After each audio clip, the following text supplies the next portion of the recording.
Коми определят лучших глав сельских и городских поселений. Как отметил глава республики Владимир Уйба, активные руководители муниципалитетов участвуют в реализации разных проектов. Поддерживают ТОСы, помогают писать заявки на грантовые конкурсы, участвуют в народном бюджете. В этом году в Коми выделено 260 миллионов на 444 народные инициативы. Глава республики Владимир Уйба считает, что главы сельских и городских поселений – люди достойные поощрения, с них должны брать пример. На плечи глав поселений каждый год ложатся все новые и новые полномочия. Но зачастую при этом финансирование на исполнение этих полномочий опаздывает.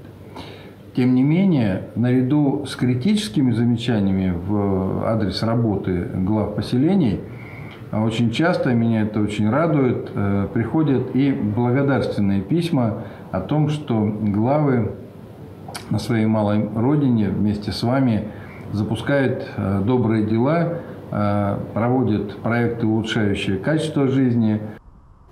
Сейчас организаторы разрабатывают условия конкурса. Осенью подведут итоги по номинациям. Всего в республике более 150 глав сельских и городских поселений.